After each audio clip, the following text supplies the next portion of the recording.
patología más característica de este síndrome va a ser la neumonía, pero también se puede presentar en otras patologías como la tuberculosis, o también leí que podía presentarse en carcinomas. Así es, en tumores. Durante la exploración física vamos a tener los 4 puntos que nos explicaron ayer, que es la inspección, la palpación, la percusión y la auscultación pulmonar. Primero, durante la inspección, pues vamos a tener que hacer una observación cuidadosa y detallada de la superficie del tórax para ver si existe alguna normalidad, ya sea en la forma, en el volumen o en la superficie del mismo. Y vamos a encontrar que estos pacientes van a presentar insuficiencia y dificultad respiratoria, debido a que van a presentar una respiración superficial o taquipnea, y van a presentar tiraje, sudoración y cianosis. Esto debido a que el cuerpo, como medida compensatoria de la falta de oxígeno y el aumento de dióxido de carbono en la sangre, va a tratar de respirar más por minuto. Sin embargo, esto no va a ser posible, no va a poder compensar nada, porque el área de intercambio gaseoso va a estar ocupada por el líquido o por algo semilíquido. Es por eso que los pacientes van a presentar cianosis. También vamos a encontrar que van a tener una expansión torácica disminuida, una movilidad diafragmática también disminuida, y vamos a encontrar retracción torácica. Este es un signo de cuando los pacientes van a tener problemas respiratorios y es una emergencia que debe atenderse con un profesional de salud. También es importante mencionar que esta retracción torácica puede ser unilateral o bilateral de acuerdo al área del pulmón que se encuentra afectado. Después tenemos a la palpación, en las que la maniobra de amplexación y ampliación van a indicar una disminución en la movilidad del tórax, y esto debido a que se va a perder la elastancia debido a la presencia de líquido en el parénquima pulmonar. También vamos a encontrar las vibraciones vocales aumentadas, y esto es debido a que el sonido se transmite mejor en sólidos o en líquidos a comparación de cómo se transmite en el aire. Y pues al haber estos otros elementos en el espacio alveolar, el sonido va a transmitirse de manera más homogénea. También va a haber dolor a compresión. Esto puede ser debido a la presencia de algunos ganglios inflamados, ya sea en el cuello o en las axilas.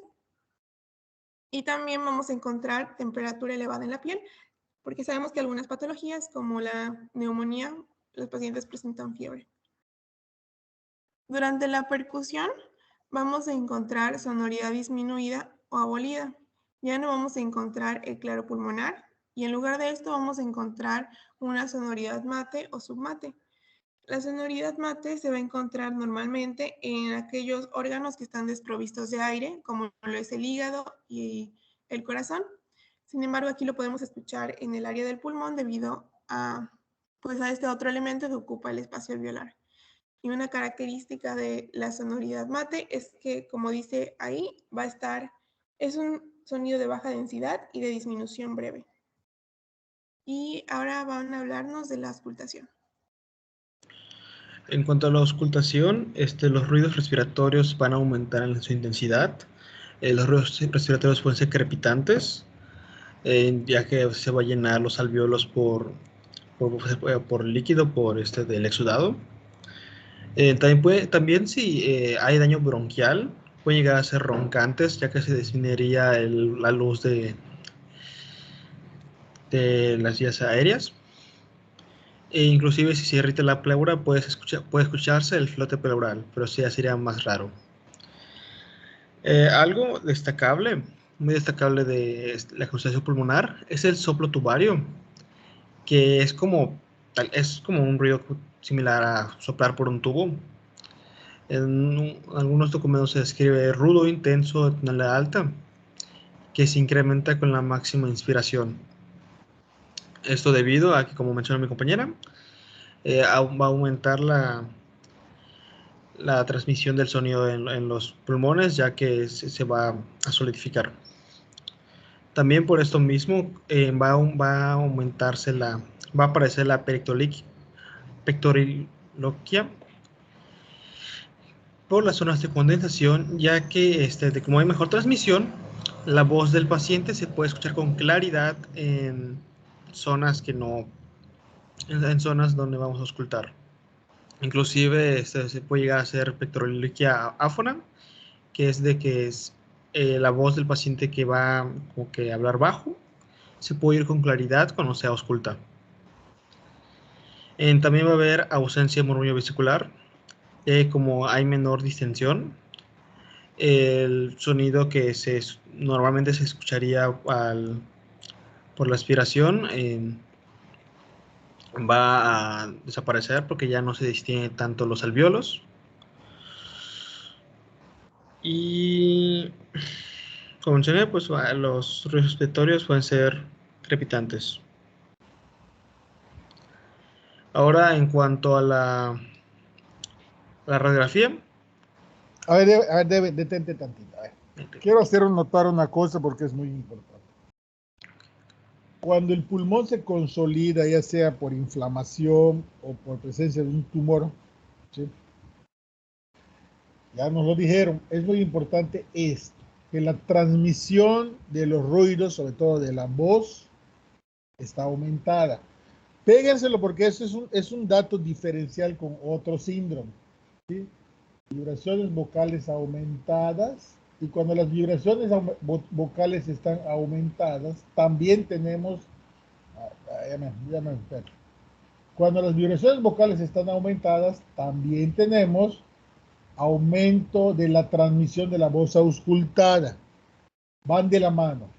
Si vibran más mis manos cuando hablan, también cuando lo ausculto, el ruido lo oigo más intenso. Ese es un dato diferencial con otro síndrome. Péguenselo porque ahorita que veamos otro síndrome, vamos a ver que en otro síndrome, en lugar de que aumente, disminuye. Y esa es la única diferencia, ¿sí? El cómo se transmite la voz. ¿Quién está hablando? A ver, ¿dónde está? ¿Quién habla? Soy Emiliano Cetina. Emiliano. A ver, entonces, de manera normal, si quisiéramos aprender dónde se oye un soplo tubario en nuestro cuerpo, cuando no estamos enfermos, ¿dónde lo oiríamos? En la zona laringotraqueal. En la zona laringotraqueal. O sea, si yo agarro un estetoscopio y me lo pongo en la garganta, voy a escuchar un soplo tubario. Ese es el ruido normal. Me lo pongo en la garganta y respiro, y ahí está el soplo tubario. Y ese soplo tubario que de manera regular lo oigo en mi garganta y no lo oigo cuando lo pongo en mi pecho, cuando el pulmón se consolida, pues ese ruido alcanza a bajar y es el que lo oigo. Muy bien, así entonces podemos empezar a practicar de cómo se oye un soplo tubario. Y como bien lo dijiste, si tú agarras un tubo de agua y lo soplas y no alcanza a pitar, ¿sí? Vas a oír un soplo tubario, ¿no? ¿Y dónde podemos aprender cómo es una pectoriloquia? Así de manera regular, ¿cómo lo haríamos para simular el sonido de una pectoriloquia? La pectoriloquia es el aumento de la voz escuchada a través del tórax. ¿Cómo crees? Tapándose los oídos y hablando. Si ustedes se aprietan los oídos, se tapan los oídos y hablan, esa es una pectoriloquia. A lo mejor no se oye tan intenso en el pulmón, pero eso es donde esté, porque nos oímos mucho. Y así oímos al paciente cuando está condensado el pulmón. Y nada más una pregunta para Irving. Irving, por ahí nos dice que se ausculta, que a la auscultación, además del soplo tubario, de la pectoriloquia, la transmisión de la voz aumentada, puede haber silencio respiratorio o estertores, pueden ser crepitantes o bronquiales. Ya nos dijeron que los bronquiales son porque se obstruye el tubo, se llena de moco, y cuando se llena de moco el tubo, pues ronca, ¿no? Como cuando hacemos gárgaras con la garganta, nada más que más fino. Y los bronquiales ya nos dijeron que, bueno, entre otros son de despegamiento. Digo, los alveolares. En realidad, los estertores alveolares son expresión es una expresión de la neumonía, porque ahí es donde está la inflamación, ¿no? Desde luego eso no pasa cuando hay neumonía intersticial. Cuando hay secreción, está el intersticio, el que se inflama es el intersticio. Pero a ver, Irving, ¿cuántos tipos de estertores alveolares conoces? A lo mejor es un detalle, es una ridiculez, es una vacilada, pero es importante. ¿Cuántos tipos de estertores alveolares conoces? Rápido, Irving, ¿sabes o no sabes? No recuerdo ahorita, doctor. A ver, Emiliano.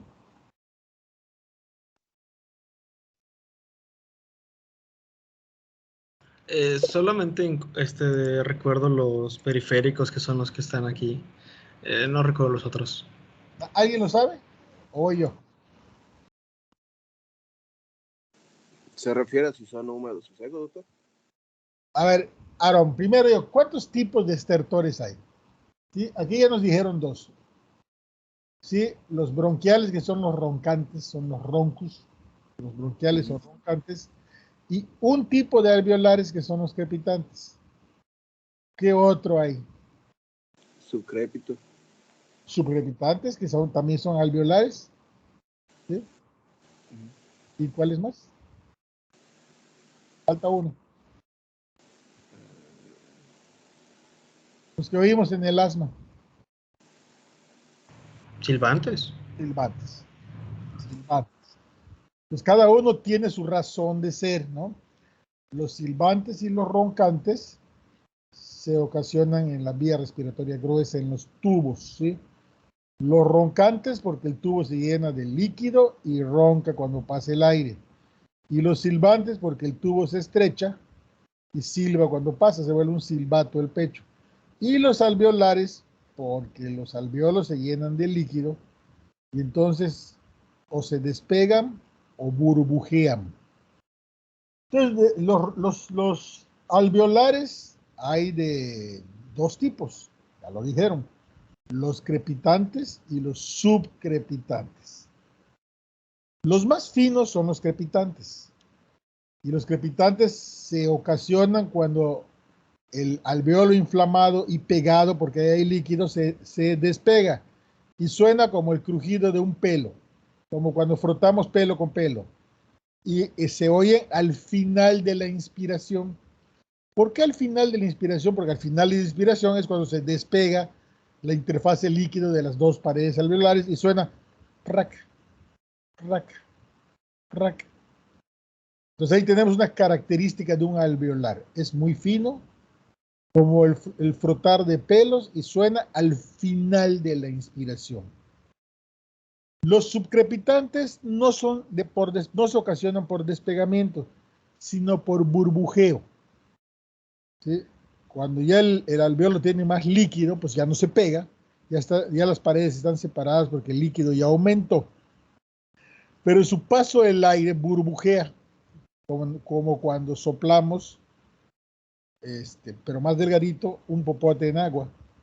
Entonces, de los subcrepitantes hay de pequeñas, medianas y gruesas burbujas. ¿De qué depende? De la cantidad de líquido. Si tiene poco líquido, va a ser un subcrepitante de pequeñas burbujas. Si tiene regular líquido, de medianas. Y si tiene de grandes. A lo mejor no importa mucho si es de medianas o de pequeñas o de grandes, pero sí es un subcrepitante. Entonces, ¿cuál sería la diferencia de un subcrepitante, además de la intensidad del sonido? El momento respiratorio. El subcrepitante se oye en los dos momentos respiratorios, sea prac, prac, prac, prac, prac, prac, prac, prac. ¿Por qué? Porque las veces que se mueve el aire dentro del líquido, suena, a diferencia del crepitante, que es solo cuando se despega. Eso es importante porque nos da una idea de lo que está pasando en el alveolo, ¿sí? Y nos da una idea de la fase en la que está la neumonía. Obviamente, cuando el pulmón está francamente consolidado, pues ya no entra aire, y lo que ya no oímos crepitantes, lo que ya oímos es un silencio respiratorio. Muy bien, vámonos entonces con las radiografías. Adelante. Vale, como pueden ver, normalmente pues una radiografía de pulmones se ve bastante oscuro en la zona de los pulmones, ya que es aire, pero en este caso se ve blanco, ya que por la consolidación, por la solidificación, debido al líquido oxidado, pues los electrones que van a pasar a través de ello en la radiografía se van a absorber con mayor facilidad, por lo tanto, pues vamos a tener esta radiografía en la cual la zona donde antes había aire, ahora está ocupada por líquido, y por eso se ve blanquito.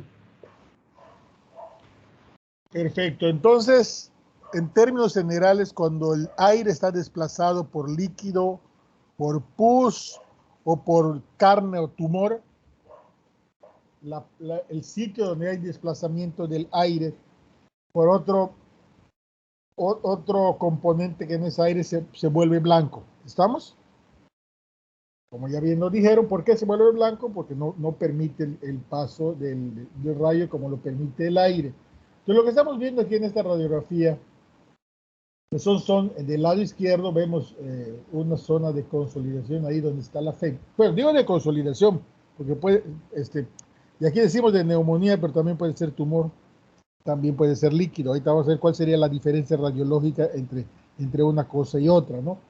Entonces, del lado de la radiografía que tienen ustedes a su mano izquierda, vemos en la zona del hemitórax derecho pegado a la pared una zona triangular, ¿sí? de consolidación. Y que sea una zona triangular de base externa, también da ahí una idea de que puede haber otro componente más que desplazó el aire del pulmón, que sería una telectasia.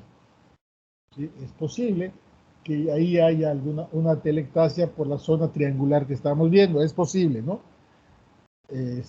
Y eso habría que considerarlo, ¿no? Una zona de condensación, una radio-opacidad que tiene una forma muy definida, una forma triangular de base externa, donde es posible que también hay un componente atelectásico en esa neumonía.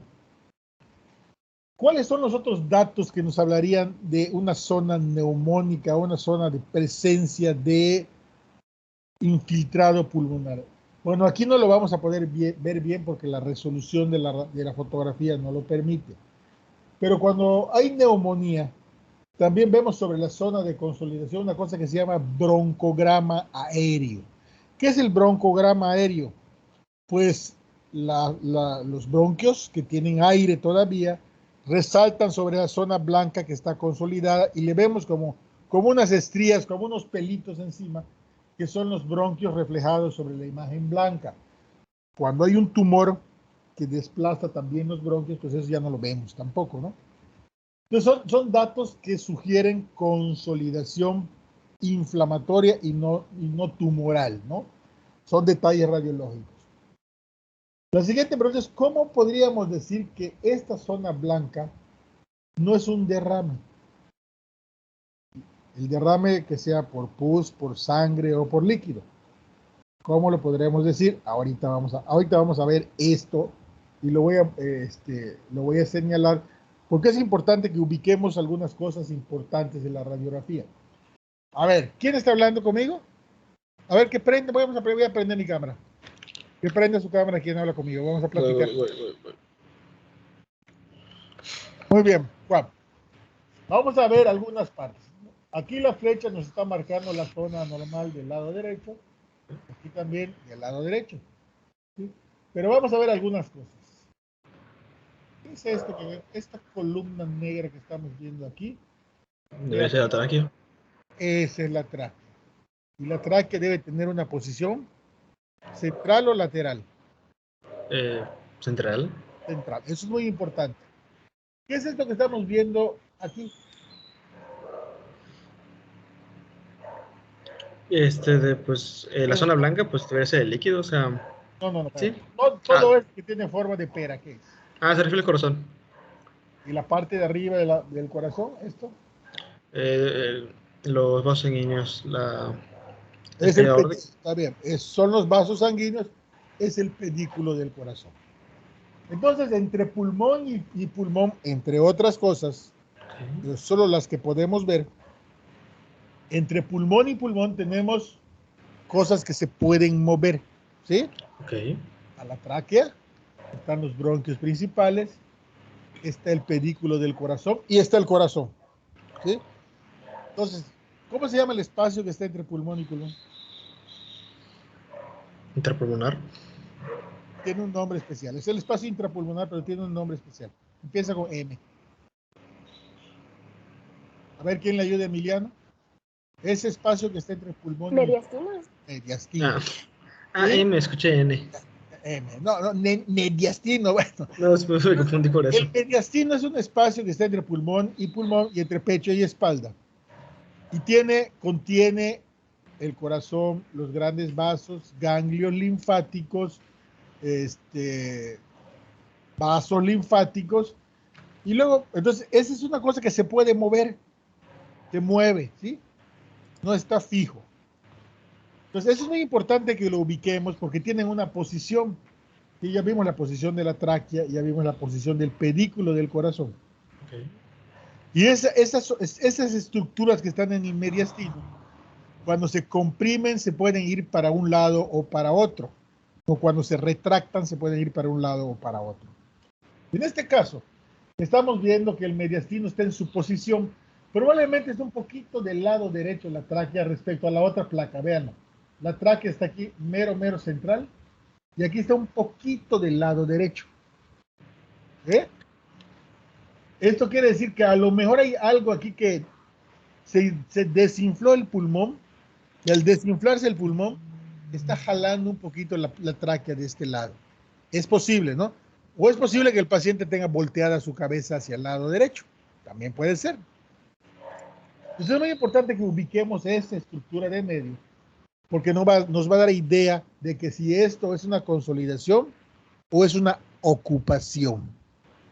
Porque si fuera una ocupación, esto movería el mediastino, sobre todo en este que está muy grande, ¿no? Por una ocupación, esto movería el mediastino. Y aparentemente el mediastino en ambos casos está en su lugar.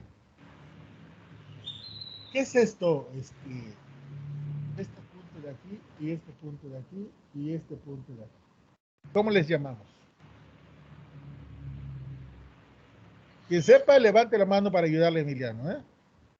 Sobre todo los que vieron la radiografía normal, ¿cómo le llamamos a este punto y a este punto? Senos. ¿Sí? Estos son los senos cardiofrénicos. Aquí hay uno. Aquí hay otro que no vemos porque está bloqueado por la imagen del corazón. Y aquí están los senos costodiafragmáticos. ¿Sí? Estos son puntos importantes porque son las partes más declives del pulmón. Y cuando hay líquido en el pulmón que está libre, si movemos al paciente, si lo acostamos, el líquido se expande así por todo el ancho y largo del pulmón. Pero si lo sentamos o lo paramos, el líquido se va para abajo, como cuando tenemos una bolsita llena de agua.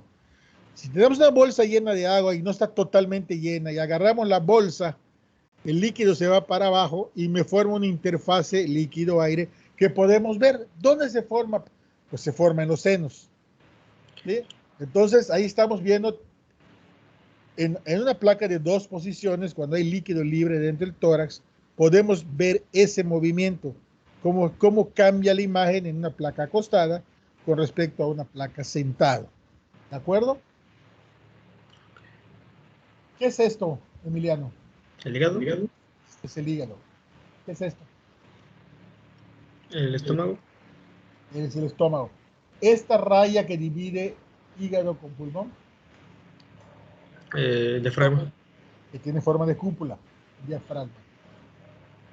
Esta burbuja negra. De hecho, es estómago, ¿no? Sí, pero sí, es la cámara gástrica. ¿Y por qué vemos una burbuja negra en la cámara gástrica? Porque normalmente tiene gas. Tiene aire. Entonces aquí estamos viendo el hemidiafragma pintado. Vemos el hemidiafragma blanco, el pulmón negro y la burbuja de aire negra. ¿Sí? Por eso vemos bien este hemidiafragma. Eso es importante. El hemidiafragma tiene forma de cúpula. ¿Sí? Y cuando este hemidiafragma se aplana, queda como si estuviese inspirada la placa. ¿Sí? Es lo que llamamos abatimiento de los hemidiafragmas. Y eso lo vemos poner retención de aire, cuando queda el paciente como si inspirara y no lo pudiera sacar. ¿Sí? Abate el hemidiafragma, se aplana. En esta placa, el paciente está sentado, parado o acostado. Sentado, parado es lo mismo, ¿eh? O acostado, o sea, vertical o horizontal. ¿Cómo estaría en esta placa, Emiliano? Acostado. Acostado. ¿Y en esta? En vertical. Vertical. Claro, estás adivinando, ya me di cuenta, ¿no? ¿Quién? Pero no importa, por eso estoy acá. ¿Quién quiere opinar? Nadie. Mire, es muy importante que ubiquemos si el paciente está acostado o sentado, porque eso nos permite ver si hay líquido, para dónde fue y si lo puede encontrar. En la placa del lado izquierdo de nosotros, en esta, el paciente está parado. ¿Por qué digo que está parado? Porque estoy viendo la burbuja de aire. En esta no la veo, fíjense. ¿Por qué no veo la burbuja de aire? Porque al estar acostado el paciente, el líquido que tiene en el estómago ocupó todo el espacio. ¿Sí? Y entonces ya no me permite ver la burbuja de aire que queda pegada a la pared anterior, pero ya no me hace la interfase aire líquido. Entonces es muy importante que ubiquemos, claro, cuando le pedimos al radiólogo una placa, el radiólogo nos marca si la placa fue sentado o parado o acostado. Pero es importante que nosotros lo sepamos y que no nos vayan a engañar, entre comillas, ¿no? Porque dependiendo de la posición, también interpretamos cosas. Ya vimos cosas de que la posición, la situación del mediastino y las manchas blancas y las manchas negras y las estrías blancas y las estrías negras son importantes para interpretar lo que estamos viendo en una radiografía. Pero además nosotros tenemos una gran ventaja. Como somos clínicos, si nosotros revisamos al paciente y tendría un síndrome de consolidación, esperamos esta radiografía. ¿Sí? Esta es la radiografía que esperamos. O sea, el radiólogo no revisó al paciente, nosotros sí. Entonces ya estamos compaginando nuestra exploración con lo radiológico. Cuando algo no concuerda, ¿sí? Empiecen a pensar que puede haber alguna cosa rara o que nos equivocamos al explorarlo. ¿De acuerdo? ¿Sí está claro? Porque ahorita Sí, vamos sí. a ver las otras radiografías. Por ejemplo, la radiografía que está del lado derecho, esa es la imagen típica de una neumonía lobar. ¿Sí? Todo el lóbulo inferior, el lóbulo medio del pulmón derecho, ya está tomando esta parte del lóbulo superior, está blanco, está consolidado. ¿Por qué yo digo que ese no es tumor o derrame? Porque estoy viendo que el mediastino está en su posición. Si esto fuese tumor o derrame, veríamos que este mediastino se rechaza hacia el lado contralateral. Si esto fuese una telectasia, o sea que el pulmón se desinfla, también lo vería blanco, porque ya no tendría aire. Pero ¿qué pasaría con el mediastino? Se retracta hacia el lado enfermo. ¿Sí?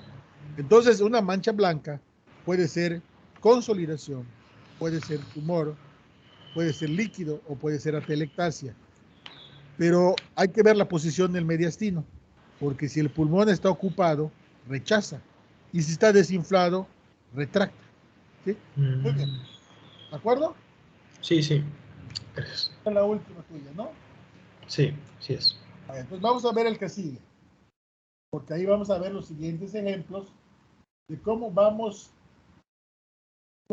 empatando esto con lo que vimos en la clase el día de ayer. Vamos a ver la del de derrame.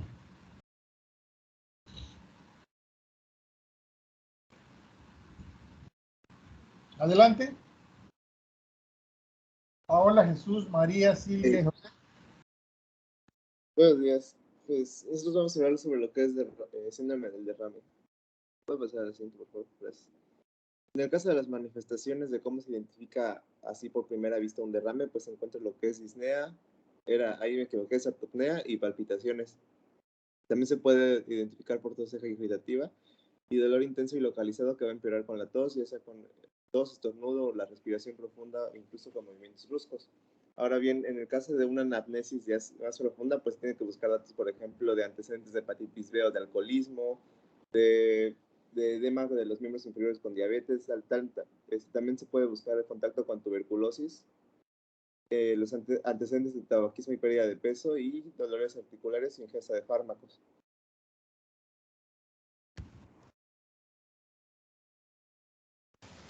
Bueno, ahora con respecto a la inspección, el hemitórax pues va a presentar un abombamiento, también va a presentar menos movilidad, la respiración va a ser más superficial, con taquipnea e hipopnea. Cuando hay dolor asociado o derrame, el esternón se va a desviar al lado opuesto. Con respecto a la palpación, puede haber frote si existe fluoritis y el derrame es pequeño, y la abolición de las vibraciones vocales si es de mayor magnitud.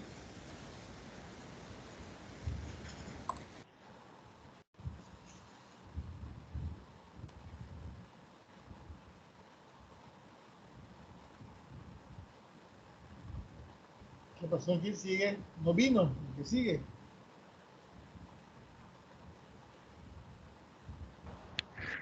Doctor, la que sigue, su micrófono está fallando. Solo va a salir un momento y va a entrar. Es que Perfecto. sí, sí, sí, no tarda. Sí, porque veo que ya no hay. Ahí se fue otro más. Solo somos 23. Sí, ya va a entrar. O sea, solo sale y entra de la reunión porque su micrófono falla.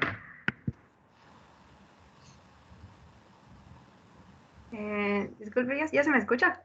Ya lo escuchamos. Perdón, tengo problemas en el micro y tengo que salir y entrar a las reuniones para que se vuelva a activar. No sé por qué. Bueno, en la parte de la percusión, pues decía que esta se caracterizaba porque va a haber matidez en el hemitórax comprometido y también que este derrame se caracterizaba por ser libre, porque decía que esta matidez podía desplazarse dependiendo de la postura del paciente. También decía que esta se va a encontrar, o sea, el punto más bajo de esta matidez iba a estar en el esternón y el más alto en la línea axilar media, y que también iba a desaparecer el espacio de Traube, que decía que usualmente, o sea, es una zona que está entre, en la línea, o sea, es una línea formada por la unión de lo que es el hígado, el corazón.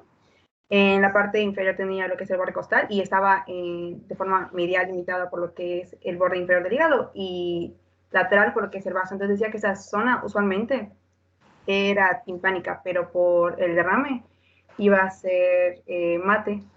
En cuanto a lo que es la auscultación, decía que iba a haber disminución o una ausencia total de lo que es el murmullo vesicular y que también podría estar la presencia del soplo pleurítico, que decía que era porque el líquido podía estar comprimiendo el pulmón.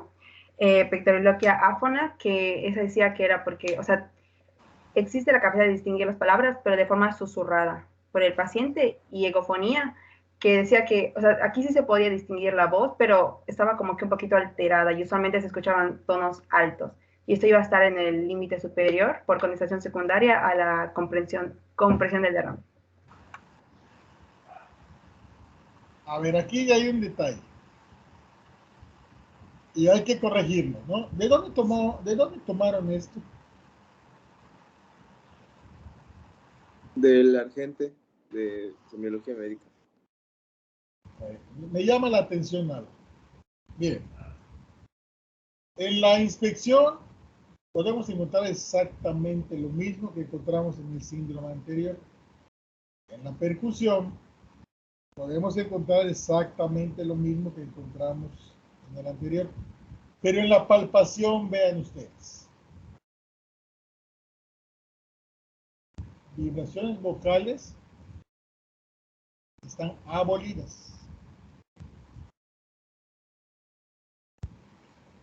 Esta es una diferencia respecto al síndrome anterior. Porque ¿cómo estaban en el síndrome anterior? ¿Abolidas o aumentadas? Aumentadas. Aumentadas. ¿Y cómo estaría la auscultación de la voz aquí? ¿Abolida o aumentada?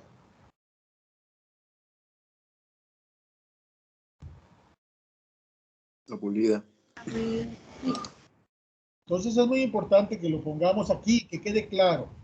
Cuando las vibraciones vocales están abolidas, la auscultación de la voz está abolida. ¿Por qué? Porque si bien el tórax tiene el líquido, y nos dijeron que cuando hay líquido en el alveolo aumenta la transmisión, en este caso el líquido está fuera del pulmón y está separando el pulmón de la pared del tórax donde tenemos el estetoscopio. Entonces ahí sí que no hay mejoría de la transmisión de la voz, ¿sí? Entonces esto es importante porque ya tenemos los únicos datos clínicos que nos hacen la diferencia entre el síndrome de consolidación y el síndrome de derrame, que es la transmisión de la voz. Síndrome de consolidación, la transmisión de la voz está aumentada y la auscultación, por lo tanto, también está aumentada. En el síndrome de derrame, la transmisión de la voz, ¿sí? O sea, la vibración cuando hablamos está disminuida y también cuando la auscultamos está disminuida. Entonces debe quedar claro aquí, les voy a pedir que lo pongan clarito, ¿sí? Para que empecemos a notar la diferencia entre uno y la otra. Y ahorita vamos a ver la radiografía, que también va a ser una mancha blanca, pero también va a tener detalles esa mancha blanca, ¿no? A ver. Bueno, creo que sí me escuchan. Entonces, pues solo para recordar que el derrame es el término que se utiliza para indicar que hay líquido pues dentro del espacio pleural y pues su principal como que hallazgo radiológico en el derrame pleural pues es el borramiento. En este caso lo podemos observar como la mancha blanca, principalmente en el seno costofrénico lateral. Si estamos observando la radiografía de frente, como podríamos ver en la parte en la segunda imagen a la izquierda, o el borramiento del seno costofrénico posterior, que lo podemos ver o observar cuando tomamos una radiografía de perfil o lateral. Entonces, como ya mencionó el maestro que iba como que a decir, era que principalmente se caracterizaba porque había un desplazamiento en lo que era el mediastino y Sí, pero aquí no lo hay, ¿eh? Ahorita voy a decirles por qué. Aquí no lo hay. Entonces podemos observar en las imágenes, marquen lo que son los círculos donde se encuentran los senos y se puede observar que hay una mancha blanca que indica que está o hay presencia de derrame. Aquí no hay desplazamiento del mediastino, pero ¿por qué no lo habrá? ¿Por qué no hay desplazamiento del mediastino? A ver, prende su cámara, vamos a platicar. ¿Sí puede? Sí, creo que ya no. Ah, no, ok. No, si no se puede, nada más dígame. No. Ahí está. Vamos a ver. ¿Por qué aquí no hay desplazamiento? Hace un rato les dije que cuando hay derrame podría haber desplazamiento del mediastino. ¿Por qué aquí no lo hay? No estoy segura, pero podría ser tal vez por cómo fue tomada la radiografía. Fíjense que no, es por la cantidad, ¿sí? Hay de derrames a derrames, ¿sí? Entonces aquí la cantidad es una cantidad escasa. Para empezar, no podemos ver cualquier cantidad de derrame. Por ahí dicen que podemos empezar a ver derrame a partir de 200, 300 mililitros. Antes no, ¿sí? Entonces aquí la cantidad de derrame pues es escasa, entonces no es suficiente para desplazar el mediastino. El mediastino está en su posición, ¿sí? Está central, la tráquea está central, el pedículo está central. Pero tenemos otras cosas que sugieren un derrame, Silvia. Mire, para empezar, ya nos dijo una cosa muy importante. Si a este paciente le tomamos placas en dos posiciones, vamos a ver cómo ese líquido que está libre se mueve, ¿sí? Si lo acostamos, desaparece esta mancha. Si lo sentamos, vuelve a aparecer. Luego la otra, seguramente en la verdadera radiografía, aquí donde hay mucho líquido, no va a tener broncograma aéreo. ¿Sí? O sea, los bronquios no los vamos a poder ver haciendo contraste sobre un pulmón consolidado porque no está consolidado el pulmón. Hay una interfase de líquido entre el pulmón y la pared. Y esa interfase de líquido borra todo. No hay un broncograma aéreo. ¿Sí? Ese es un dato que apoya derrame y no apoya neumonía. Porque la imagen podría parecer ser igual, ¿no? Pero hay otra cosa muy importante. Miren, ¿sí ven mi cursor? ¿Sí? Vemos la separación entre el pulmón y la mancha blanca. Está muy bien definida, está lineal, como si lo hubiésemos dibujado. Pero además vemos esta curvita, miren. Esta curvita, cuando uno mete el líquido en un frasco, siempre hay una curvita, ya una interfase donde está el aire y el líquido. Esta curvita se llama curva de Damasio. Y es un dato que sugiere derrame. Entonces ya tenemos tres cosas que en un derrame pequeño nos sugieren derrame. Primero, la clara definición de lo que es pulmón y lo que es la mancha. Luego, la curva de Damasio y luego la ausencia de broncograma aéreo. Claro que tenemos nosotros otra ventaja.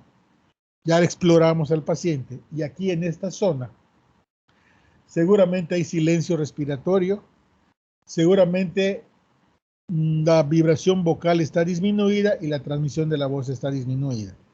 O sea, vamos de acorde con nuestra exploración clínica. A ver, pregunta Silvia. En la radiografía de arriba, ¿sí?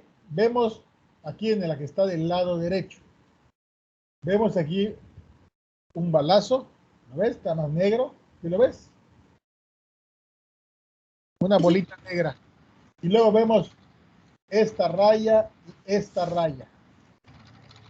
Primero, ¿qué es esta bolita negra? ¿Es normal o anormal? Entonces yo diría que anormal, pero ya mencioné que era un balazo. Anormal.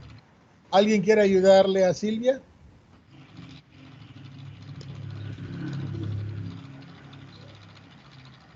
¿Qué es Parece esa ser un bolita? ganglio, ¿no? Parece ser No, un el ganglio. ganglio, el ganglio como es carne se vería blanco. Y esto es negro.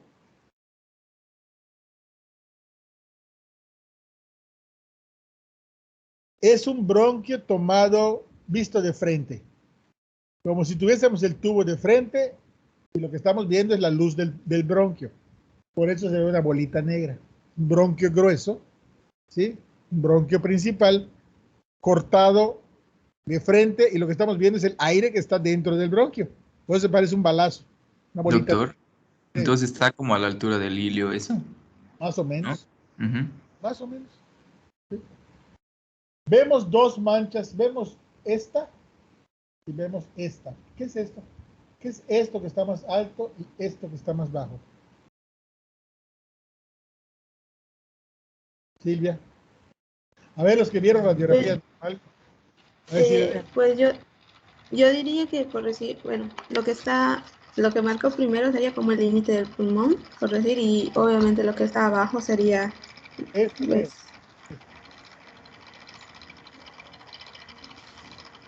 yo ¿qué diría que es? diría que es el límite, o sea, del pulmón. No sé si me da idea. ¿Cómo se llama lo que separa el pulmón del abdomen? El diafragma, ¿no? Aquí está la imagen del diafragma. ¿Y esto que está aquí atrás? No estoy segura si sería el Pues también es el diafragma, Silvia. ubican. También es el diafragma. Ah, ok. Acuérdese que tenemos dos mitades, el derecho y el Sí, izquierdo, sí, ¿no? sí, Y al, sí, estar, es que al estar de lado, pues están montados los dos, ¿no? ok, Estamos viendo entonces, el grueso de todo el cuerpo en una laminita de 1 milímetro, compactada. ¿Cuál sería la del lado derecho? ¿Esta de abajo o esta de arriba? Cuestión de deducción. ¿Quién le ayuda? La de abajo sería la del lado derecho. No, pero ¿Por qué? la de arriba, perdón, la de arriba es del lado derecho. La de arriba es del lado derecho. ¿Por qué la de arriba es del lado derecho? Si vemos la radiografía de frente, vemos que los hemidiafragmas, el hemidiafragma derecho se superpone al izquierdo ¿Por qué? por el hígado. Exactamente, por el hígado. Es cuestión de anatomía. Y la burbuja de aire del estómago, si tuviese este paciente con aire en el estómago, la veríamos aquí. ¿eh? En este caso no la estamos viendo porque seguramente el paciente se tomó sus chevas y está lleno de líquido el estómago. O más o menos vemos aquí como una media luna así chiquitita, ¿no? Apenas la podemos distinguir. Sí, pero aquí el estómago pues no tiene aire, está lleno. Muy bien. Entonces ya vimos las diferencias clínicas y ya vimos las diferencias radiológicas. Vamos a irnos más rápido entonces ya. Ya fue la última, ¿no?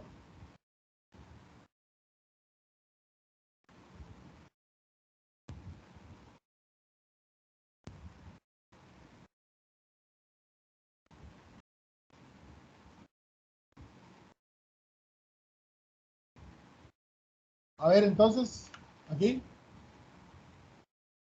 ¿Qué es esto?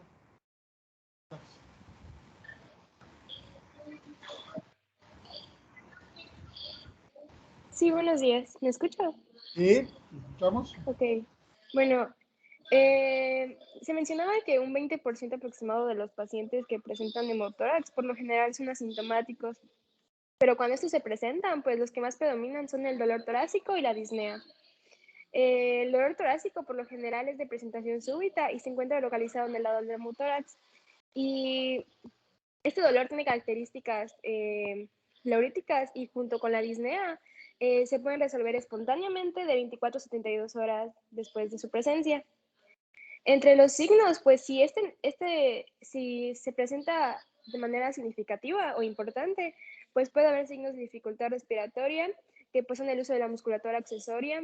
También puede haber taquicardia o desviación traqueal contralateral del neumotórax.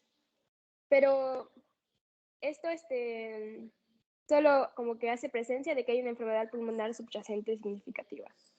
Y ahorita un compañero expondrá el examen físico. Adelante. ¿Sí me escucha, profe? Y, a ver, Bueno, estoy moviendo mis cosas, por eso estoy tapando, pero permítame. bueno, pues en cuanto al examen físico, iniciamos con la inspección, que va a haber un abombamiento en el lado afectado. De igual manera va a haber una disminución de la excursión respiratoria en el lado afectado. Es importante igual mencionar que dependiendo de qué tan grave o fuerte, por así decirlo, sea el neumotórax, va a ser pues qué tantos estos pues signos y síntomas se hagan más visibles, porque leía que incluso hay unos que no son pequeños, que incluso se pueden hasta remediar solos. Bueno, pasando a palpación, también hay una disminución o abolición de las vibraciones vocales. Esto pues sobre todo porque pues en colapso pulmonar. Y pues dice también que se puede hallar enfisema subcutáneo. En cuanto a percusión, pues sobre todo va a haber timpanismo o hipersonoridad en la zona que va a estar afectada, o sea, en el pulmón o en el lóbulo que esté colapsado, allí va a ser donde se va a presentar sobre todo esta característica. En cuanto a auscultación, va a haber una disminución del murmullo vesicular y también silencio respiratorio. Esto pues igual dependiendo del nivel de colapso del pulmón. Y en cuanto a algunos hallazgos positivos, pues dolor pleurático, disnea, signos de dificultad respiratoria que ya conocemos, como cianosis, disnea, también timpanismo y disminución, como ya había mencionado, del murmullo pulmonar. A ver, ¿cuál sería la diferencia clínica entre este síndrome y las dos francas diferencias?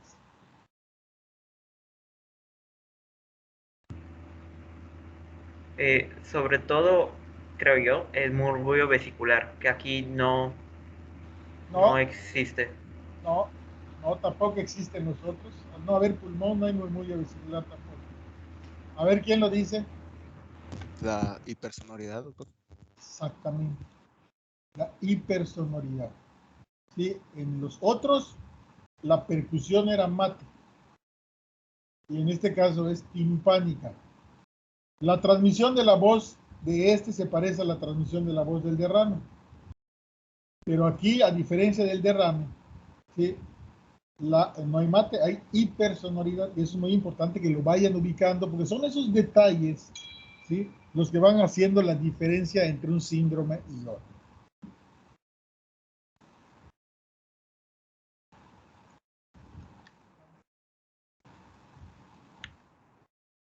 ¿Qué pasó? No brinca.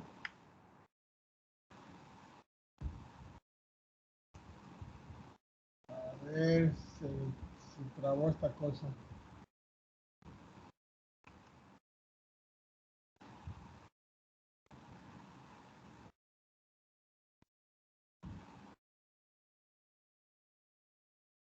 A ver.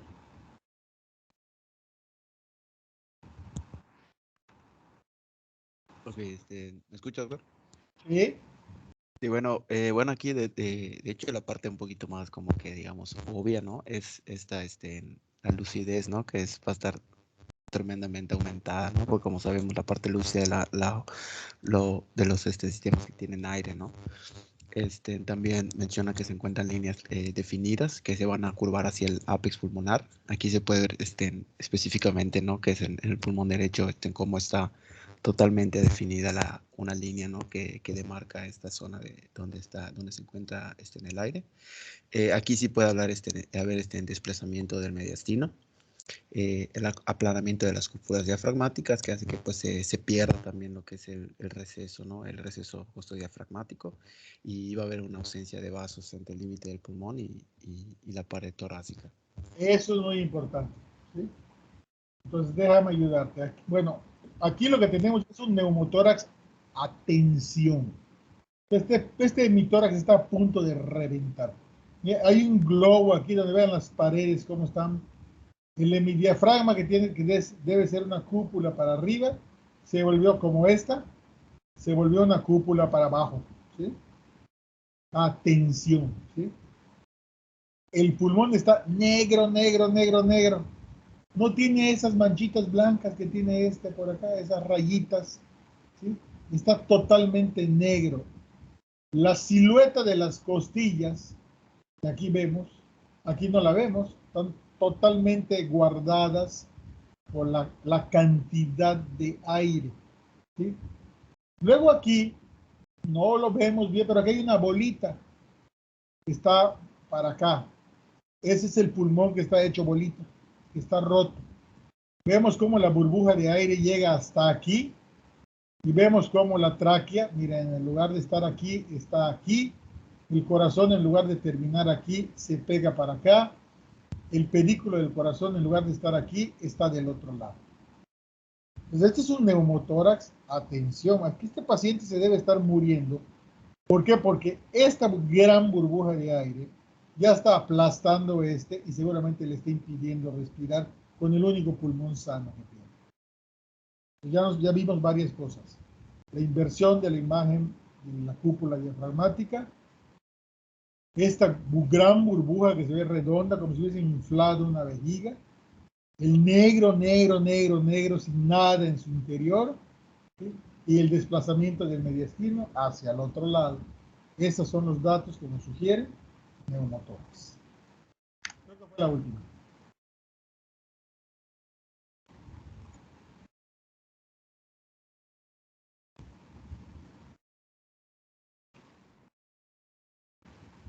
¿Qué es esto que estamos viendo?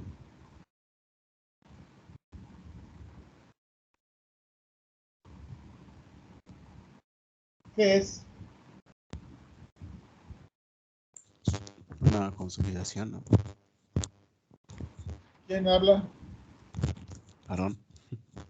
Es una consolidación. ¿Por qué es una consolidación, Aarón? Podría decir porque se ve totalmente radio opaco, ¿no? Vamos a ver. Otro. ¿Qué es esto?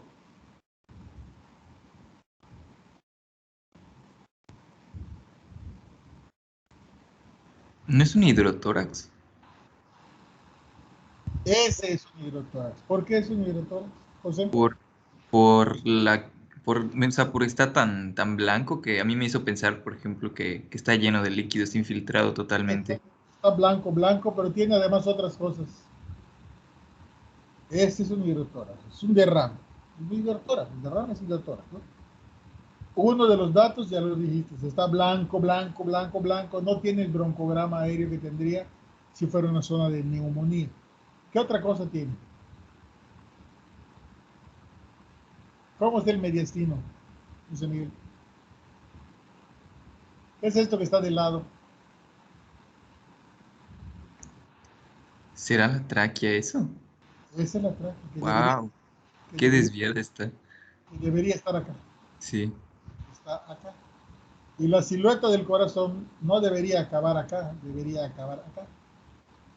Entonces, esta gran cantidad de líquido está rechazando el mediastino hacia el otro lado. También esto podría ser la imagen de un tumor, ¿eh? Pero entonces, ¿cuál sería la diferencia? El síndrome que integremos, ¿no? En un tumor, aquí habría un síndrome de consolidación. En un hidrotórax había un síndrome de derrame. ¿Sí? Pero podría ser la misma imagen de un tumor. Y esto también es un hidrotórax. ¿Sí? Vean ustedes, aquí no hay gran desplazamiento del mediastino, pero si se dan cuenta, vean cómo aquí da vuelta, mira, la tráquea. Hace una curvita, ¿no? Y se va. Luego vemos esta división, como si lo hubiésemos trazado con una regla. Y está blanca, blanca, blanca, blanca, blanca. También este es un hidrotórax. Y aquí vemos la interfase de líquido. Tiene más líquido esta. Pero al final, las dos son lo mismo. Oye, Pero ¿por qué una es mejor delimitada que la otra? ¿cómo estuvo? ¿Que por qué se ve la diferencia de que está mejor delimitado en la primera que en la segunda? Porque aquí seguramente es puro líquido. Y en este caso, ¿sí? Aquí probablemente hay alguna zona de neumonía. ¿Sí? Entonces hace contraste con lo demás. Acuérdense que el líquido que aparece en el tórax puede ser porque antes hubo una neumonía, porque hay un derrame o porque hay aumento de la presión hidrostática. Entonces, en el caso de aquí, donde vemos una imagen limpiecita, limpiecita, limpiecita, ¿sí? Probablemente el pulmón no esté con una zona de inflamación. Pero además, ya no se los quería decir porque no quería confundirles, pero bueno, ya que lo dicen, aquí hay otra cosa. Si ustedes se dan cuenta que hay una raya, ¿sí? Y aquí hay una cosa más clara. Aquí hay una bolita de lo que parece ser de tejido. Toda esta interfase de líquido. Y aquí hay una interfase que parece que es de aire. Entonces aquí tenemos una imagen compuesta. Esto parece ser un hidroneumotórax. Que tiene dos cosas. Mucho líquido. Aire aquí, de este lado. Estamos viendo el borde del pulmón como ya lo está aplastando. ¿Sí? Se ve la interfase entre el pulmón, el aire, y aquí claramente la interfase líquido-aire. En este otro lado, la cantidad de aire la cantidad de líquido que parece haber es mucho más. De hecho, está un poco a tensión. Y estamos viendo cómo aquí vemos esta comba, ¿sí? De cómo está rechazando la cantidad de líquido que tenemos acá del otro lado. Y aquí no vemos el ápice del pulmón, no lo vemos claro como lo vemos aquí. Probablemente aquí también haya patología pulmonar, que fue lo que propició la presencia del derrame. ¿Sí? Cuando hay líquido dentro del tórax, acuérdense que la mayoría de las veces el líquido dentro del tórax pues es originado por una patología inflamatoria pulmonar. No necesariamente, también puede ser una patología de la pleura. ¿Sí? Entonces, puede ser que no veamos tan claro la interfase como la vemos aquí, pero es exactamente lo mismo, ¿no? Estamos viendo lo mismo. Una imagen blanca, sin trama bronquial, en este caso que rechaza el mediastino. Aquí parece que hay patología pulmonar. Y en la otra, una imagen de puro líquido, una interfase de aire y un pulmón rechazado. Y lo que se ve del pulmón, pues parece que está sano. Si aquí hay alguna patología, debe ser por aquí abajo, ¿no? ¿Sí está claro? Profe, entonces se ve cuadrado porque es puro líquido. Esto se ve cuadrado porque hay mucho líquido y está libre. Nos hace una interfase clara, ¿sí? Ah, okay. El líquido también puede estar tabicado, ¿no? Puede haber tabiques. A ver, voy a poner mi explorador y le voy a poner aquí en el explorador. Aquí tenemos muchas imágenes. Vamos a ponerle líquido tabicado, absceso pulmonar, ¿sí?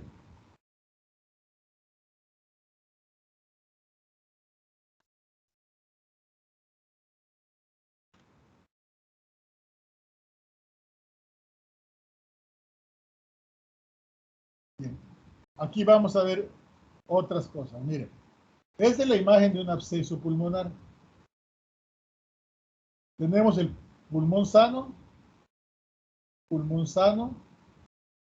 zona de consolidación, y adentro una zona de necrosis. Aquí hay un absceso pulmonar, ¿sí? Vamos a ver si otra más.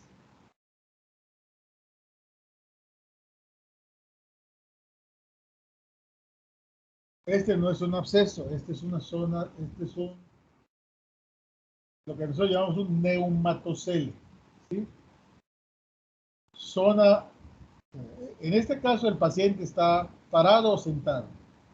La burbuja de aire, zona de neumonía, dentro de la zona de neumonía, un balazo negro. Sin líquido. Este es lo que llamamos un neumatocele. Aquí el pulmón se necrosó y se hizo un hueco. No tiene tejido. ¿Sí? Claro.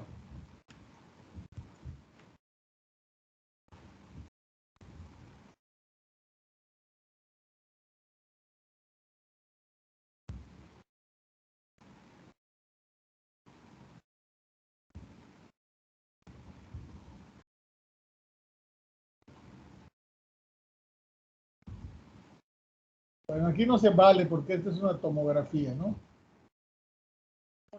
Aquí se ve perfectamente bien en un corte sagital, una tomografía, un absceso. ¿Sí? Vemos la pared del absceso. Dentro de la pared del absceso, líquido. Esto es un derrame tabicado, es un absceso, por eso lo vemos así. En una radiografía lo veríamos así.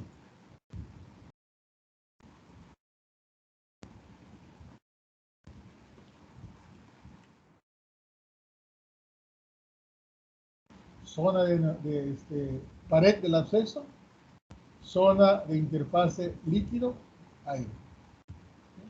Un absceso pulmonar. Y de alguna manera un absceso pulmonar pues es un derrame que está tabicado, está encapsulado. Entonces estos tabiques también se pueden hacer entre la pleura y el pulmón y el aire queda, el líquido queda pinzado y ya no se mueve. ¿Sí? Son detalles radiológicos, pero aquí lo que les estoy diciendo a ustedes, lo que quiero que les quede claro, es que la clínica nos lleva a pensar en cuál sería la imagen que deberíamos o que esperaríamos encontrar, ¿no? Ustedes no van a ser radiólogos, pero sí van a ser clínicos. Y si son buenos clínicos, pueden casi adivinar lo que se va a encontrar radiológicamente y si no lo adivinan, lo pueden interpretar auxiliándose del hallazgo clínico. Somos radiólogos, ¿no? Todo lo que yo les estoy diciendo es auxiliado en la experiencia clínica, no en la radiológica. ¿De acuerdo?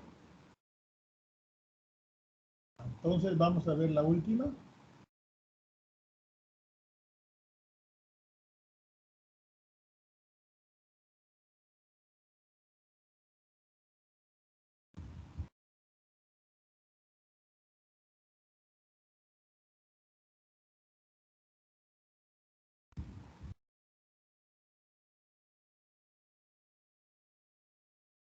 Adelante. Equipo 3.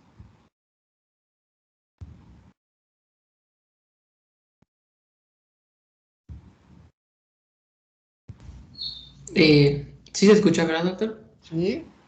Bueno, buenos días. Y el día de hoy vamos a platicar un poco sobre la exploración física de la neumonía intersticial. En cuanto a la inspección, pues en la exploración física realmente pues es bastante sencilla. Se aprecian los signos de un aumento del trabajo respiratorio, el uso de músculos accesorios, puede haber aleteo nasal y retracciones. En este caso, pues principalmente la inspección va a tomar un valor importante debido aunado a la experiencia que tenga el médico en ese caso para poder identificar en parte todos estos síntomas que presenta el paciente, aunque realmente pues se va a valer más de las otras técnicas de exploración para poder consolidar su diagnóstico o las sospechas que tenga de este diagnóstico.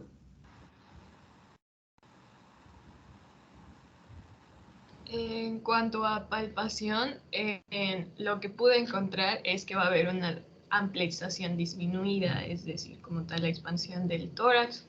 Al momento de explorarlo, pues se va a encontrar disminuida. De nuevo, como dijo mi compañero Nelson, la palpación y la inspección no forman parte esencial para el diagnóstico de neumonía intersticial. Principalmente se tiene en consideración la auscultación y pues la prueba como tal de la radiografía, ¿no? Pero en sí lo que se puede encontrar en palpación es la ampliación disminuida. Fue la última, ¿verdad? Sí, es lo último. Bueno, aunque también en la percusión, pues no encontré mucha información, pero pues como el problema aquí en la neumonía intersticial, pues como su propio nombre lo dice, es en el intersticio, que causa un engrosamiento y una fibrosis de los alvéolos y un engrosamiento de esta pared, de este intersticio, pues no afecta tanto como tal. Su principal problema pues es en la difusión de gases. Entonces puede perfectamente que los sonidos sean de resonancia como un pulmón normal, pero también puede que sean con matices dependiendo del grado de afectación. Es lo que puedo encontrar al respecto. No había mucha información, porque había muchos tipos de neumonía intersticial. Perfecto. Pero aquí tenemos una primera conclusión. Cuando la neumonía intersticial no está complicada, porque también se puede complicar con derrames, ¿no? O con una sobreinfección. Cuando la neumonía intersticial es pura, ¿sí? No integramos un franco síndrome pulmonar, no lo hay. ¿Sí?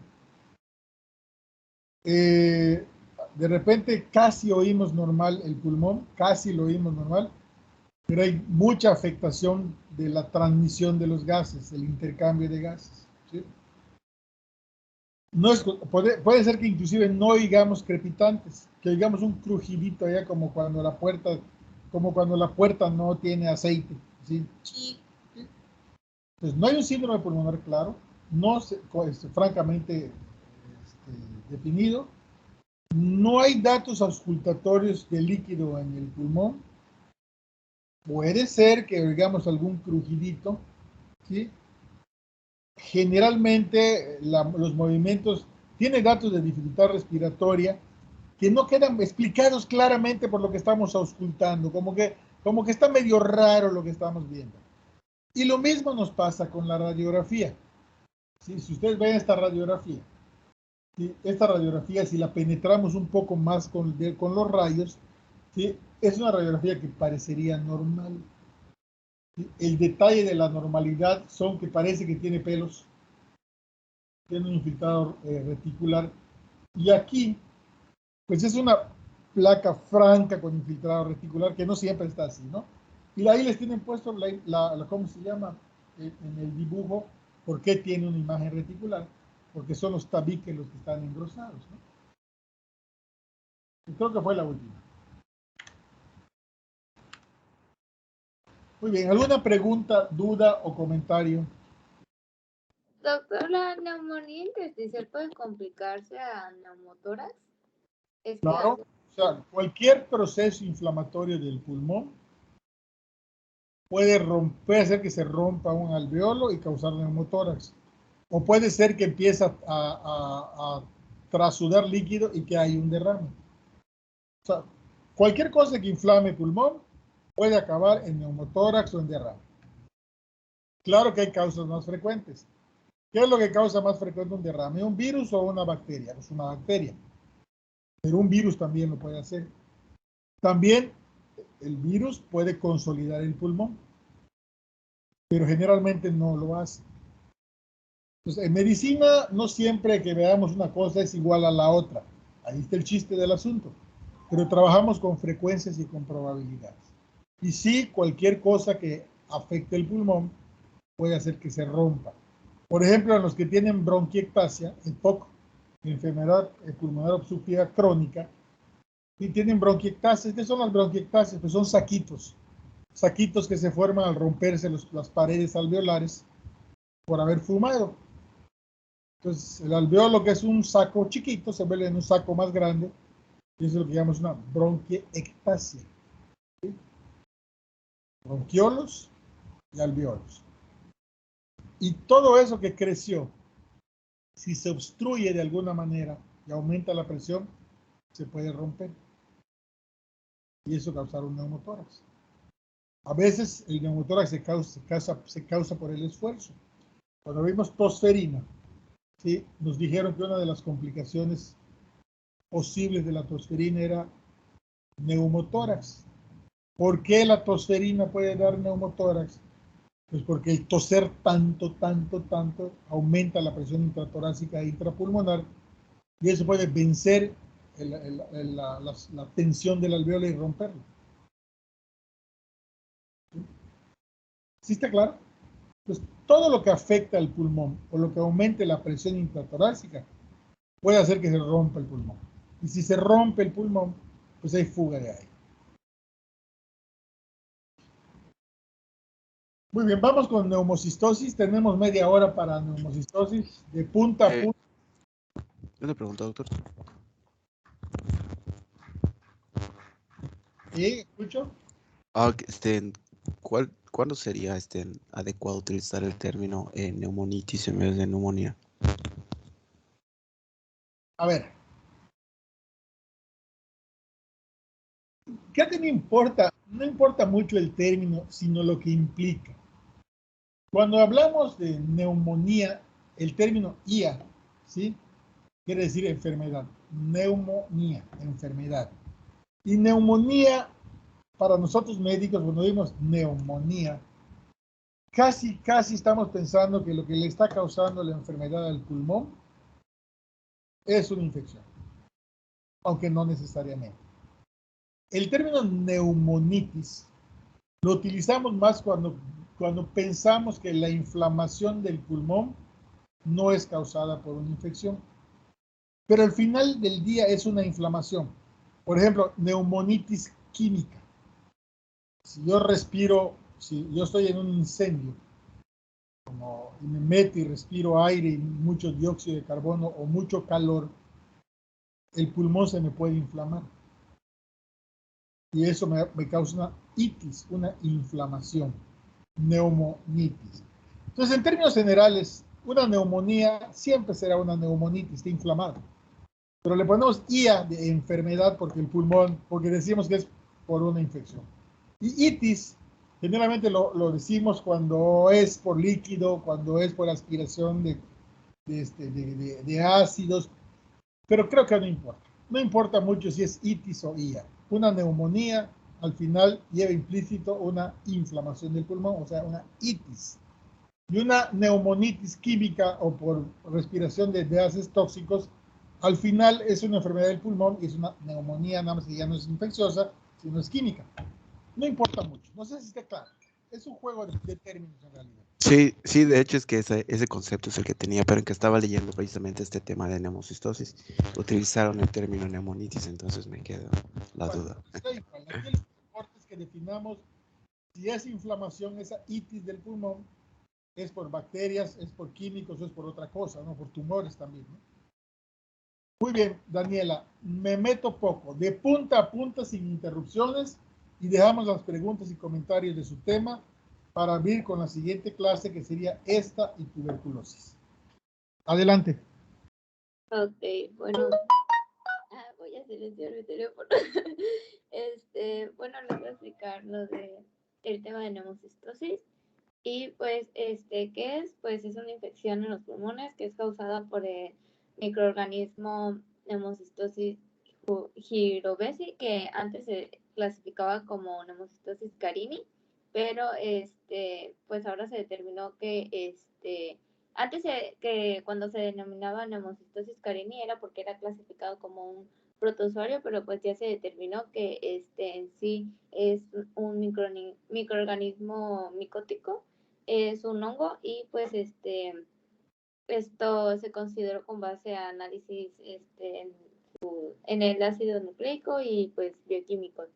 Respecto a la etiología, pues es causada por este parásito y se presenta casi exclusivamente en las personas que tienen el sistema inmunológico deprimido, como en pacientes con SIDA o con quimioterapia. Y pues esto es condición que se presente en pacientes con SIDA. Cuando se presentan los pacientes con SIDA, pues tiende a ser un evento terminal o con tasas de mortalidad altas. Entre un 2 a 5% de estos pacientes con VIH pueden llegar a padecer debido a esto neumotórax, incluso el 25% de todos los casos que son por neumotórax espontáneos, pues es relacionado a esto. Y pues en sí la neumocistosis puede ser causada igual por otras etiologías como la tuberculosis, como bacterias atípicas y neumonías bacterianas o infartos pulmonares sépticos, pero pues la principal es esta. Y pues me voy a fijar en esto más porque pues así estaba en el type. Y pues factores de riesgo, pues a las personas que les tienden a más esto, pues son pacientes, como dije, con VIH y con recuentos de linfocitos de CD4 que son menores a 2000 por microlitro. Y también a receptores de trasplantes de órganos, pacientes con enfermedades hematológicas, pacientes que toman corticosteroides y fármacos que los inmunodeprimen. Y pues la prevalencia de neumonía en pacientes con VIH es demasiado alta, como ya hemos mencionado, y en países, bueno, eso lo voy a mencionar más adelante. Bueno, la fisiopatología, etiopatogenia en su ciclo de vida, este parásito, como se ve en la imagen de la izquierda, tiene como que dos ciclos, el sexual, perdón, y el asexual. En el asexual se presenta como una forma trófica, en el número 1 que vemos ahí, tiene su forma trófica, y en el 2 es cuando se da una replicación por mitosis, y ya en el 3 pues madura y pues se van replicando. En la más grande, que es igual en esta imagen, pero más a la derecha, se ve el ciclo sexual, que primero el aploide trófico tiene una forma conjugada. En el 2 se produce un esporoquiste o quiste temprano. En el número 3 es cuando se produce cuando este quiste tiene un cigoto, y el cigoto pasa por meiosis y luego por mitosis, y se producen 8 núcleos haploides, y ya se conoce como quiste tardío. Y ya en el último, en el 4, pues se forman esporas de forma esférica y alargada, y estas eclosionan. Y pues en la otra imagen puede ser lo mismo, pero pues más detallado. Y ahí podemos ver en el esporocito tardío, pues todos los núcleos que son. Respecto a la fisiopatología, pues esta se distingue que puede dar dos cuadros clínicos.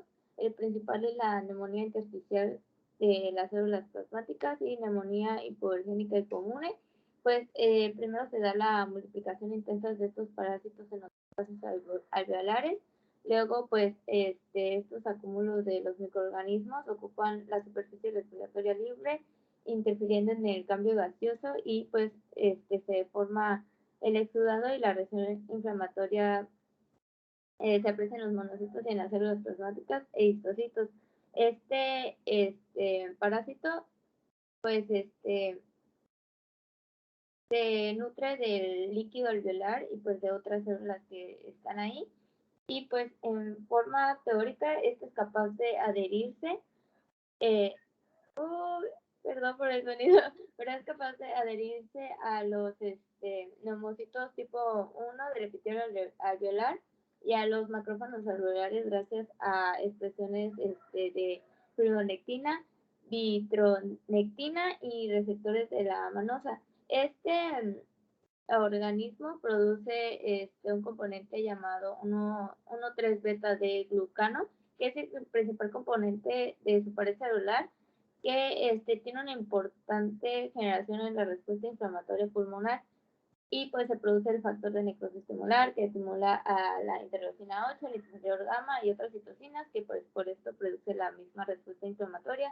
Y pues se reclutan las células leucocíticas y pues se da el efecto quimiotáctico. Y pues la respuesta inflamatoria, cuando no se controla ante la depresión de los linfocitos T, y hay un fallo de la fagocitosis por los macrófagos, pues favorece la liberación de proteasas, proteínas catiónicas, y pues al oxidarse son capaces de dañar el tejido alveolar y pues produce un engrosamiento de los septos alveolares, edema también, y también incremento en la permeabilidad alveolocardial, y pues hay un daño alveolar difuso con formación de un oxidado alveolar espumoso compuesto por microorganismos, membranas celulares que son degeneradas, factor surfactante y proteínas. En estas principalmente se encuentra la fibrina, y pues hay una repercusión secundaria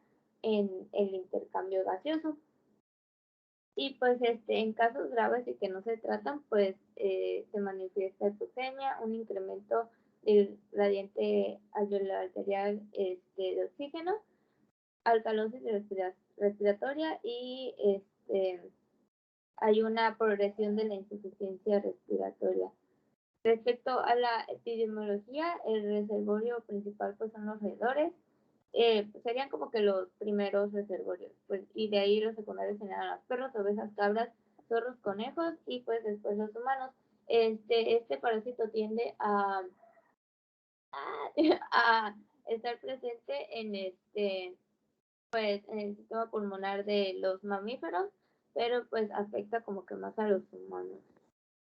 Y respecto a la etiología, la presencia de este parásito en animales, se han como que hecho estudios, y en presencia de este mismo en animales después de administrarse corticoides o otros alimentos que los inmunodeprimen, pues se llega a pues notar, y constituye parte de la flora normal tanto de animales como de parásitos, y pues pues se comporta como un parásito oportunista que cuando estamos inmunodeprimidos pues se agrava. Esta infección es cosmopolitana, pues puede dar en cualquier parte del mundo. Los primeros casos fueron reportados en Europa. En México se conocen alrededor de 10 casos, o sea que no es muy común.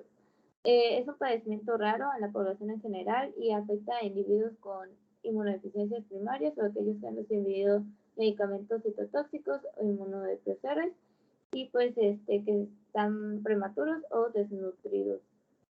Se asocia principalmente a la leucemia linfoblástica aguda, pero también se ha visto en individuos con anemia aplásica, púrpura trombocitopénica, y pues en casos de trasplante de órganos y otras condiciones. La distribución no se distingue por la edad o por el sexo, no hay ningún patrón que esto lo pues ve así, y la incidencia es más alta en menores de 1 año. Respecto al cuadro clínico, pues los síntomas y signos más frecuentes tienden a ser la anorexia, pérdida de peso, disnea, que aumenta progresivamente. También se ve la taquipnea, taquicardia, cianosis perioral, y pueden acompañarse de fiebre, dolor abdominal y accesos de tos seca. La fiebre no es un patrón característico, pero la tos seca y la disnea como que sí, y inicialmente son de la disnea de grandes esfuerzos y progresa de forma gradual. También hay astenia, que es pues debilidad, y adinamia, que es ausencia de la fuerza física, y pues menos frecuente se encuentra en dolor torácico y abdominal, pues escalofríos y diaforesis nocturna.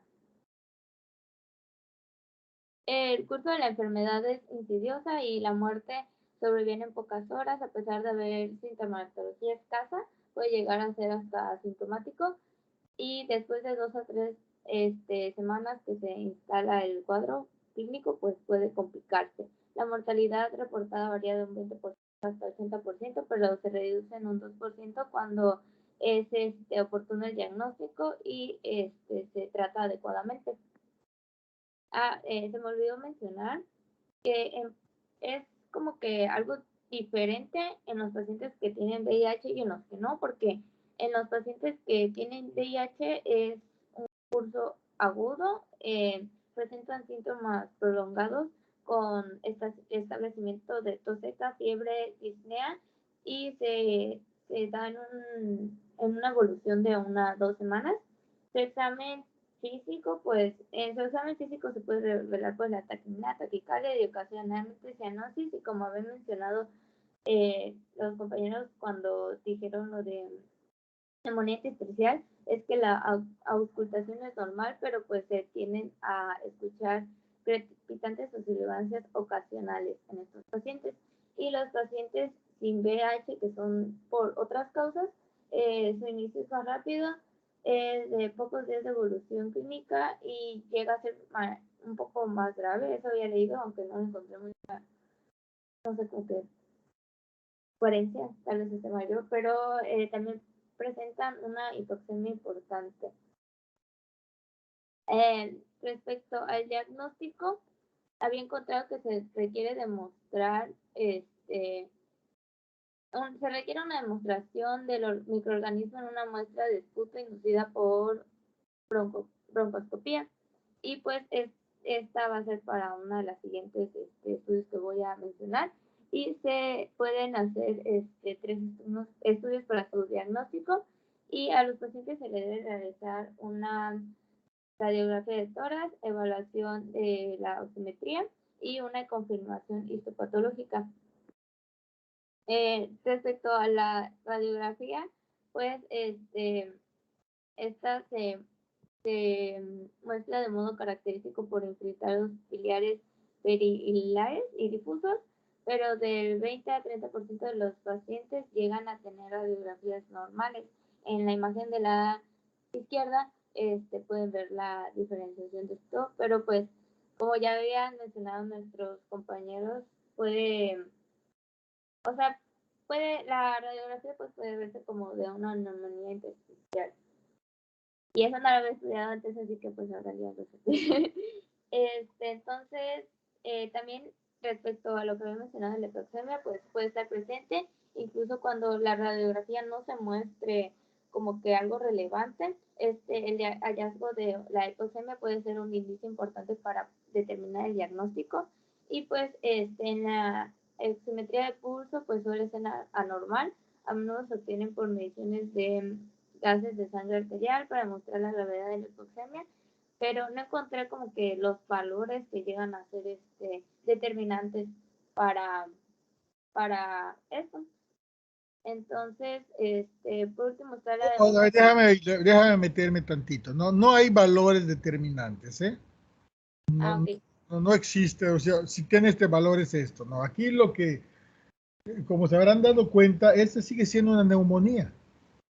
¿Sí? Es una neumonía con ciertas características particulares. ¿Cuáles son las características particulares? Bueno, primero es el agente etiológico. El agente etiológico es un agente etiológico que es parte de la flora normal, que es de muchos de nosotros. Ahí tenemos una dificultad, ¿no?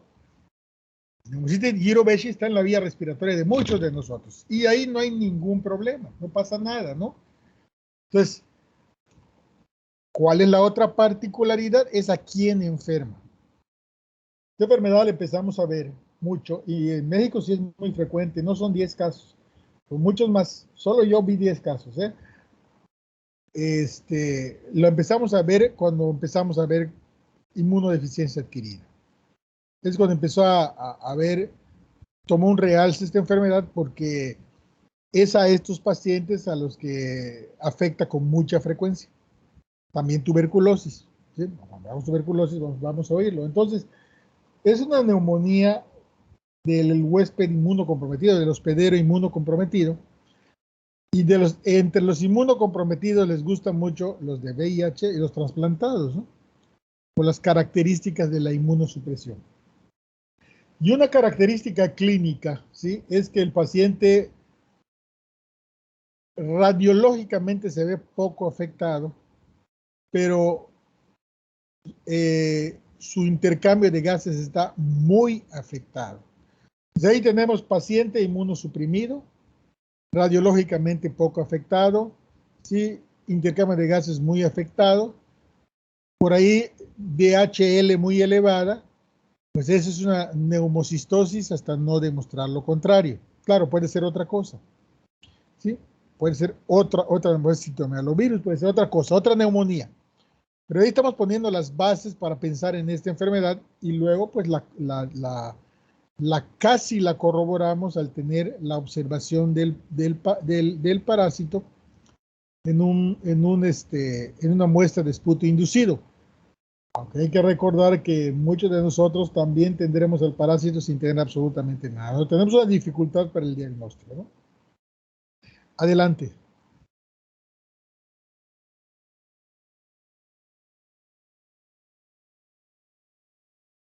Adelante. Perdón, es que se me complicó encenderlo. Bueno. Le saqué de sus casillas. No.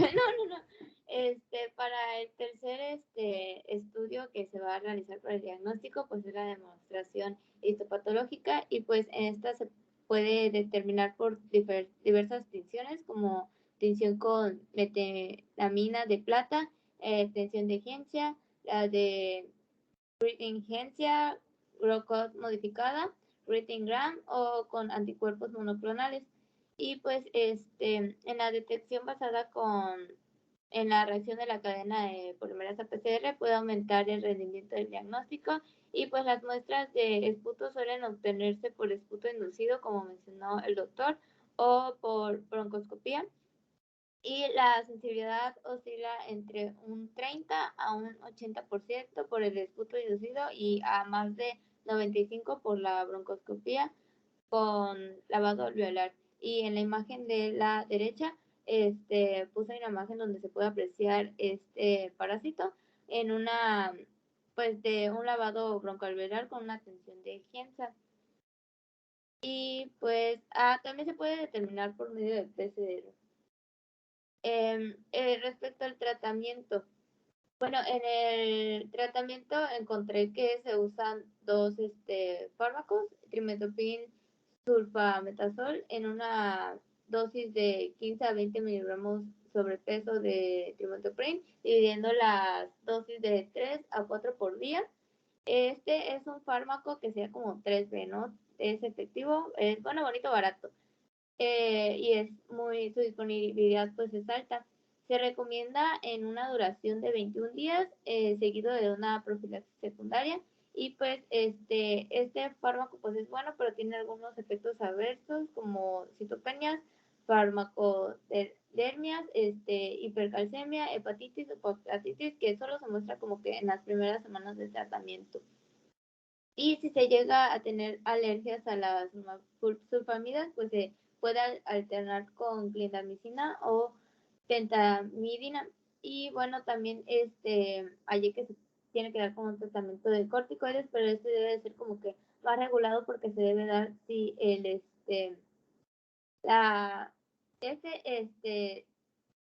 como que es fundamental en el diagnóstico porque se debe definir la severidad primero del padecimiento para poder tenerlo con base al gradiente alveolo arterial de oxígeno, y es importante es importante para la administración de corticoides porque al inicio del tratamiento disminuye un riesgo de insuficiencia respiratoria, de deterioro del estado de oxígeno y de la mortalidad. Y pues se debe administrar en pacientes con neumonía moderada a severa que tengan un gradiente alveolo arterial de oxígeno mayor a 35 y una presión arterial de oxígeno que sea menor a 70 milímetros de mercurio.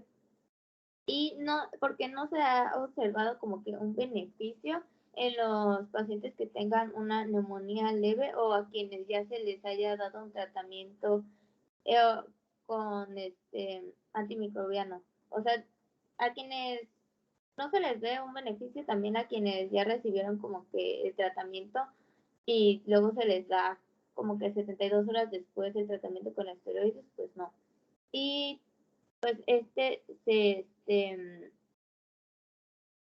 otros medicamentos que también pues se pueden dar para esta patología que también son efectivos son la perimetamina y la sulfatiazina.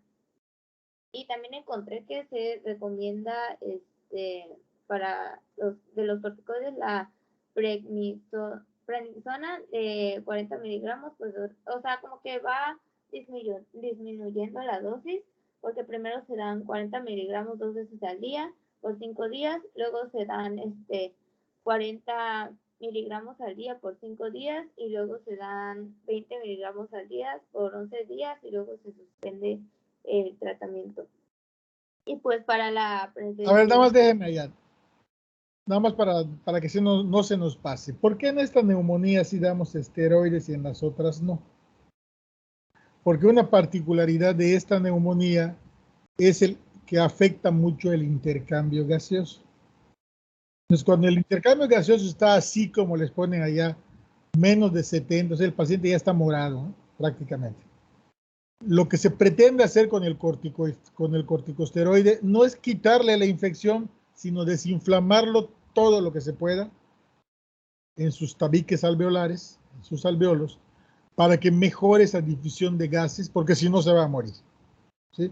Entonces, el tratamiento con corticosteroides, cualquiera que sea, dexametasona, prednisona o metilprednisolona, primero a dosis altas y después a dosis descendientes, que es así como se da el esteroide, para que no haya un rebote, tiene esa razón, ¿no? Mejorar rápidamente la difusión de gases y que el paciente no muera ahogado. Porque de nada va a servir que le demos mucho antibiótico si el paciente se está ahogando, ¿no? Entonces esa es la razón del esteroide. ¿Y cuál le vamos a seleccionar? Pues va a depender del que tengamos y de la vía que decidamos administrar, ¿no? Si es oral, será prednisona o dexametasona. Si es endovenoso, será prednisolona o dexametasona o metilprednisolona. O sea, hay varios esteroides que tienen potencias equiparables y que la dosis va a depender de la modalidad del esteroide que sea, pero cuyo efecto es muy similar. Sígale.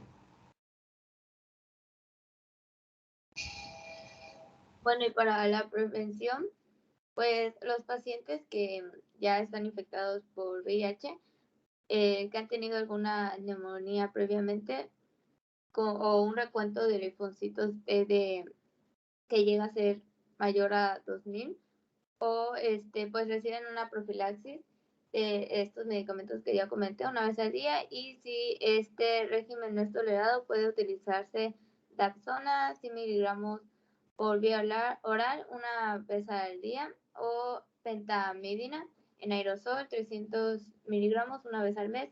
Y pues estos regímenes profilácticos también están indicados para pacientes que no están infectados con VIH, pero tienen un riesgo de neumonía por este parásito. Y pues el pronóstico, pues la neumonía puede llegar a ser mortal en los pacientes que ya mencioné. Esta enfermedad puede causar insuficiencia respiratoria hasta llevar a la muerte, y las personas que sufren esta afección necesitan un tratamiento oportuno y óptimo. Y para la neumonía, por neumocistosis moderada a grave en personas con VIH, el uso de corticosteroides por un corto tiempo pues reduce la incidencia de muerte. Y ya es todo. Muy bien. Ya estamos sobre el tiempo. Preguntas y comentarios cuando regresemos el lunes.